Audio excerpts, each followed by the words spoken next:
Please put your hands together for Sean Steele.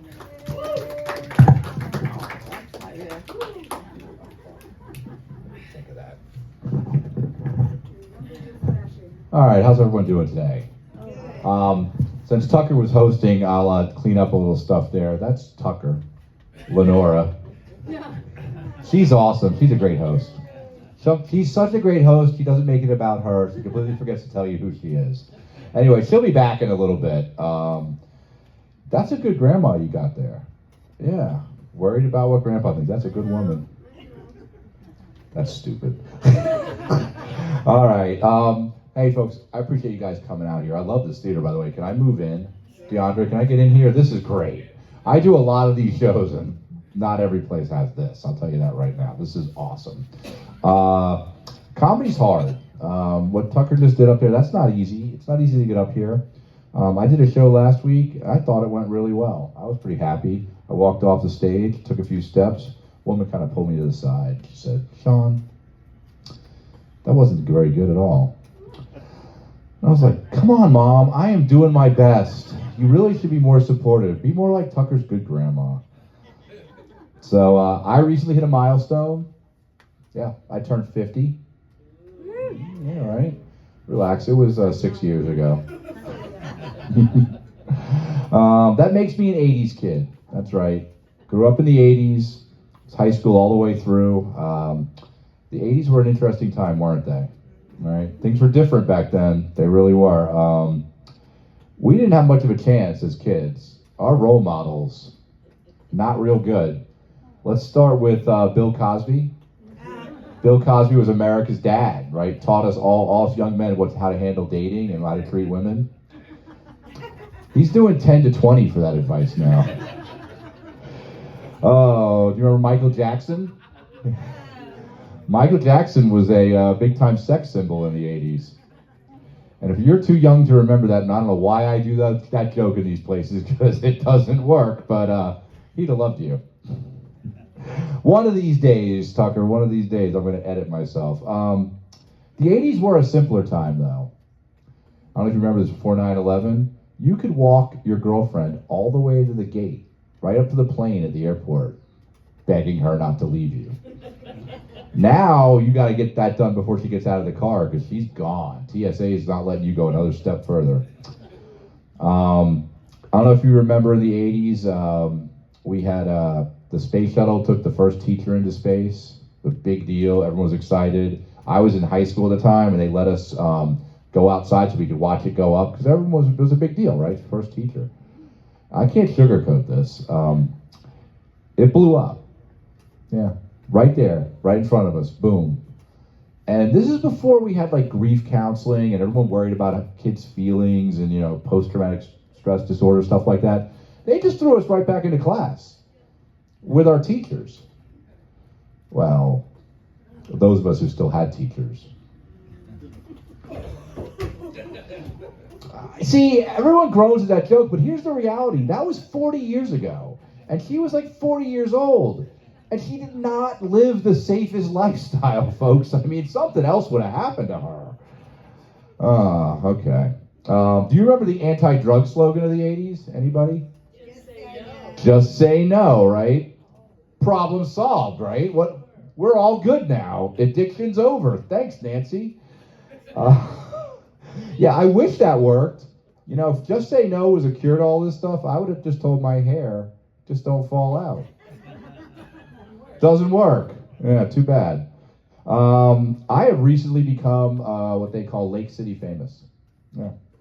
It's cool. I go into Lake City and Lake City only. I go to a convenience store and someone will be guaranteed to stop me and they will say, "You're that guy I saw at that place doing that thing." And I'm like, yeah, that's me. And it's pretty cool because you know that old Frank Sinatra song? If I can make it there, right? So I think that's pretty cool. I feel like with Lake City, if I can make it there, I can make it there. Yeah. So I'm a little concerned about all this talk about deporting people because my family's not originally from here. It's true. I mean, I know I look full-blooded American, but my family's from Ireland. And I quit drinking almost a year ago. I can't go back there. I don't know if you've been to Ireland, but my lifestyle doesn't fit there anymore. Not even for a visit. So, I'm going to give you a little piece of advice. You guys ready? This is important because I know you guys might have this planned for the weekend, but does anyone here live their life by the philosophy of at first you don't succeed, try again? Don't do skydiving. That's a get it right on the first try kind of thing. Seriously, yeah. All right, so one quick story about the 80s. This was a formative time in my life. It was 1986. Set the stage for you, April. It's very cold in New York City, and I'm there on a college visit with my mother. Going to see NYU, which I was very interested in attending. They were less so interested in me attending, but that's another story. I got on the wait list, and I still haven't heard anything.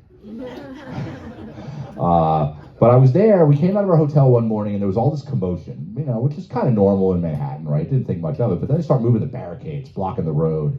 And I asked the police officer, "Sir, what's going on?" "The president's coming. He's going to speak at the UN," which was like a few blocks away. And my mother was an avid photographer, and she wanted to get a picture of Ronald Reagan as he came by. I'm like, okay. She had 2 cameras, so she gave me one and sent me to the other side of the street and said, whichever way he comes, we'll have that shot. And I'm over there, and I'm planning it, see the limo coming. Well, a crowd started to form, and the limo got right in front of me. It was maybe me to you, ma'am, and it stops. Window comes down, and there's Ronnie waving at everybody. Place is going crazy. At that moment, my mother decides to start yelling from across the street, "Take the shot! Take the shot! You got him! Shoot! Shoot!" This is me. I am immediately descended upon by 3 Secret Service agents. And this is not like a Christmas Carol when you're visited by 3 ghosts. This was bad. One guy's kind of got me, and he's got me all like this, and he's checking me out, right? The other guy's got the camera, and he's doing all this. And the third guy looks at me and goes, "Kid, you're never going to get that picture." And I'm thinking, I'm getting that. But he says, "The lens cap is still on this thing." So the story gets good, though. Ronnie sees what's going on. I can call him Ronnie because we got close after this. Ronnie sees what's going on, and he comes over, or he waves to the Secret Service guy, brings him over. "Come here." First, he tells them to untie the nice lady they got all tied up across the street. That was my mother. Then he says, "Kid, come here." He goes, "You want a picture?" And he goes, "Come in," and he gives me a little bit of hug with the arm, and has a Secret Service guy take a picture of me. And that picture is still at my parents' house to this day. Right? Yeah, pretty cool. Huh. But yeah, thank God it was pre 9/11, because I'd be dead. That it's become sort of a shoot first, ask questions later kind of thing with the Secret Service. So, oh gosh, I'm gonna try to do one here. I don't like it, but maybe you will. Let's see. I know. Great way to set it up. Really bringing the confidence. So it's that time of year when you have to be careful. It's very cold out. People are using space heaters to warm themselves, whether it's in their car, like comedians because we live there, or in your home. And I want you to realize that 1,700 space heaters a year are found responsible for fires. The others have really good lawyers. Yeah, you're with me on that one, kind of. I know. Well, we got to try new stuff. Here's one. Have you ever wondered what Alabama was like 100 years ago? That's fair. But if you did, just go to Mississippi. It's just like that. They hate that joke in Mississippi. I don't think I'm ever going to get booked there again. And that's okay. I'm going to just go on a wild limb that nobody here is all that upset about Pornhub going away, so we're going to skip over that. If you are, see me after the show, and I'll give you my thoughts. It snowed in Florida this week. I don't have a joke about this. I just thought I'd just point it out. It was crazy.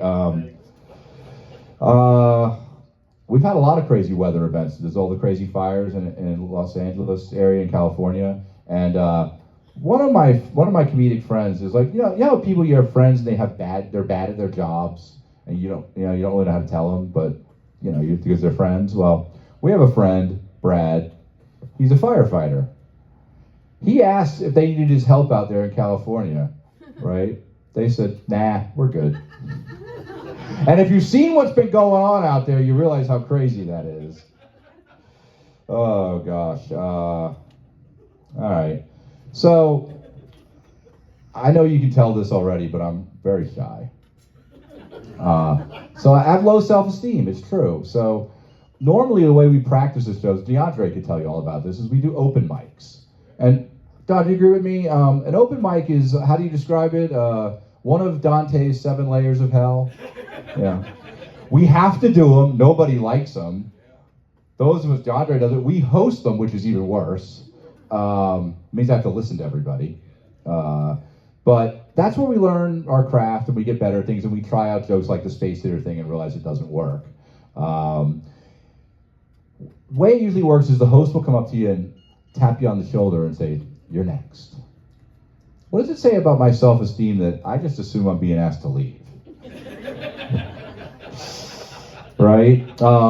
There are some comedy terms. I probably should have started with this since we're a few minutes in, but you're going to hear some things at a comedy show, and I want you to know what those things mean. If I tell you this is new stuff, that means it's going to suck. You've seen that already. If I tell you I wrote this on the way over here, I'm not kidding. I did, in the car, driving in traffic, pen to paper. You do not want to drive around comedians on the way to a show. It's a bad idea. If I tell you that joke killed last night, it didn't. It didn't. I think that's it. Is there another one, Tucker? I always forget. She doesn't remember. Yeah, if it comes to you, let me know.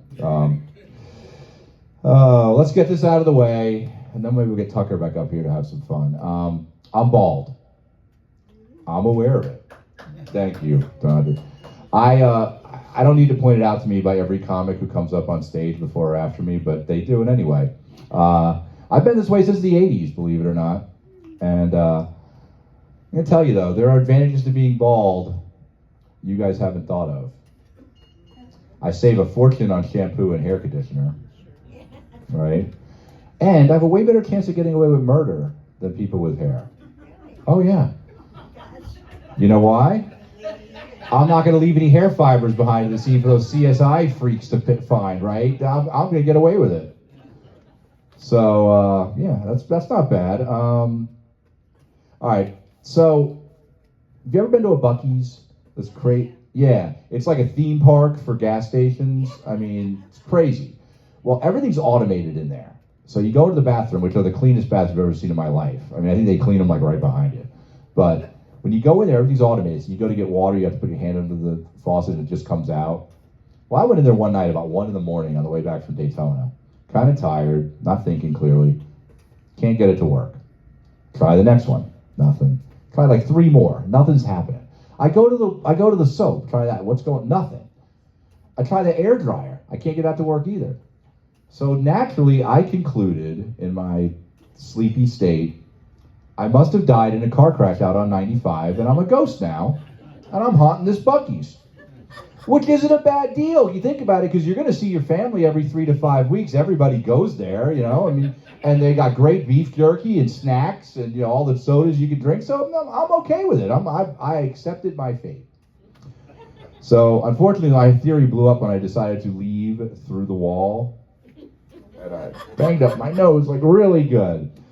All right, you guys are great. You know that? Well, we're going to come back and get to know you a little bit. But first, let's bring Tucker up here to do some stuff because she's got some great stories. Give it up for Tucker Lenore, everybody. Good job, Sean. Give it up for Sean. He did a great job. He introduced himself and me. So great. It was a 2-for-1.